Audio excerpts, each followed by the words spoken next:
your God power. Get everything you ever wanted and live the life of your dreams. The Master's Course. Copyright 2010 by Richard Lee McKim Jr. All rights reserved. Let the quest for knowing begin.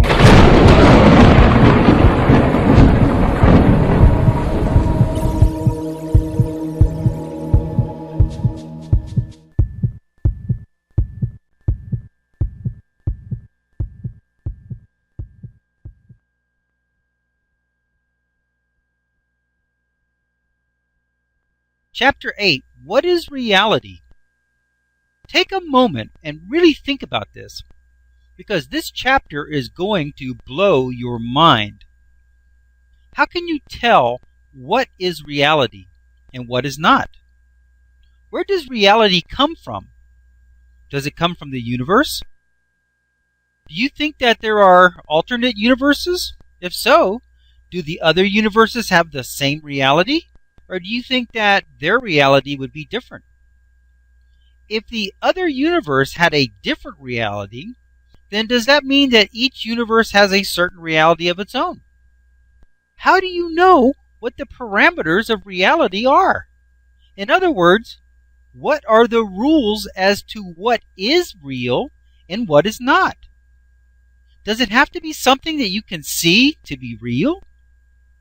Let's try to create a working definition of exactly what reality is so that we can have some common ground together, a starting place to work with. I think that the easiest way to define and experience reality is from a personal viewpoint.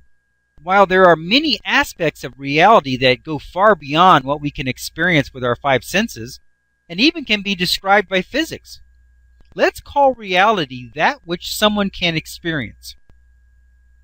That makes it very simple. If someone can experience it, it's reality. Sound reasonable? If you can experience it, that makes it real, and real equals reality, does it not? So if you jump up into the air and you come right back down to the ground, that means that gravity is reality. If you put your bare feet on red-hot metal and they get third-degree burns, that is reality. If you get shot with a bullet, it would penetrate your body and kill you, and that would be reality. If you stuck your fingers in the flame of a burning candle for 10 minutes, they would be more than burnt, they would be cooked. If you stopped eating food and drinking water for an extended period of time, you would die of dehydration and starvation. Some of these situations you may have already experienced, while others you don't want to experience, but still you know them to be true. That is reality, because it is your experience and your knowing.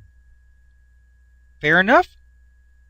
This is actually the correct way to look at reality, as a combination of personal experience and personal knowing. As much as people talk about reality, it is really hard to pin down. Most people subscribe to the idea that there is one overall single reality that covers the entire universe and is always consistent in every way, everywhere. This, as it turns out, is not correct. The actual situation is going to sound unreal, but it is a fact. There is no single reality that covers the universe. In fact, there are as many different realities as there are perceivers of reality. Realities are as individual as fingerprints. Most of our realities are so similar that we don't even notice that there are differences at all. However, we do not share realities with others. We all have very individual and personal realities which may or may not have similarities with others. Just because we both look at the same car and both recognize that it is the color red doesn't indicate a shared reality. If there are similarities, it is not because our realities are shared. It is because we have similar beliefs and meanings which are creating similar realities. Later on in this book, you will see a video example where a woman thinks that her car has now been painted black. This proves that just because we all see the same thing, we still have our own individual reality, even though it seems shared. But when you know how realities work and how they are created, you will recognize the differences easily. If you were to look at two persons' fingertips from 12 inches away, they would seem like they are identical. It is only under a magnifying glass that the differences become apparent. In fact, it wasn't that long ago that we discovered that fingerprints were actually different for each person. So different that they could be used as identification. It took 1900 years after Christ to discover something as simple as our fingerprints were different, and in fact, individually unique. Now we know that our realities are actually different. It has only taken another 110 years since the discovery of our unique fingerprints to discover our individually unique realities. In the same way that the uniqueness of different fingerprints were discovered while looking more closely using a magnifying glass, we will discover together that our individual realities are as different as our fingerprints by a closer examination of the facts.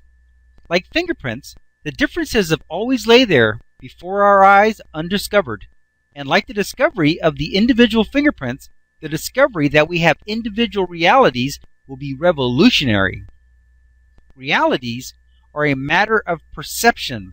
Since it is an individual assessment, it will be important to better understand consciousness and how it works before we get into the differences in realities. People with a higher consciousness are better able to recognize the different realities and can more effectively use their God power.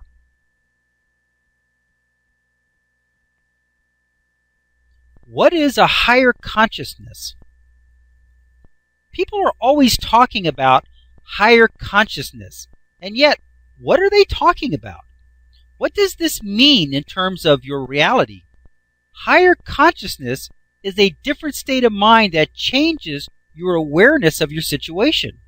Your level of consciousness relates directly to what level of reality you can and will experience.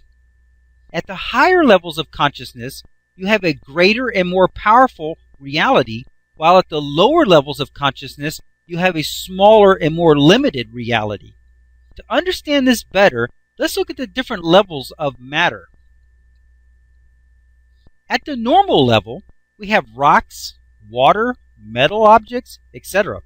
However, at a higher level of understanding, we have molecules, which are specific groups of atoms that make up substance, which is then formed into that object.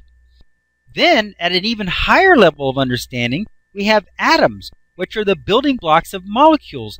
Then, at an even higher level of understanding, we have electrons, protons, and neutrons, which are the building blocks of atoms.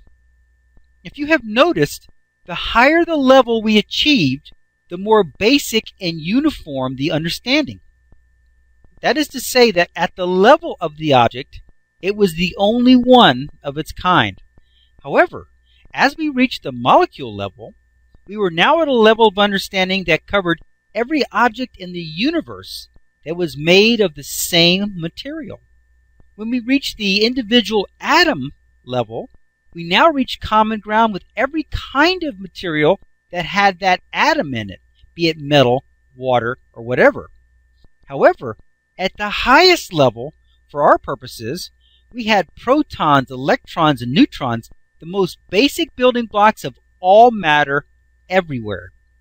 Everything has these elements no matter what it is. We are even made of these elements. So, moving up the level of understanding of matter could be like having a higher consciousness. That is to say, our conscious awareness is perceiving matter at a higher level and at a greater understanding. Any thoughts or work we do to this matter at the level of the atom is not only very powerful, but it also applies to much more of creation. The same is true of our consciousness, except our higher levels of consciousness is not just an exercise in understanding, but it also affords us a higher level of communication and creation ability.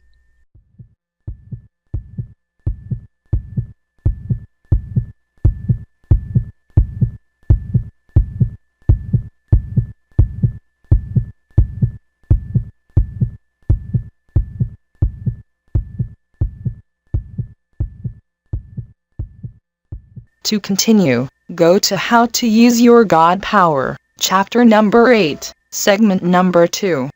Let your quest for knowing continue.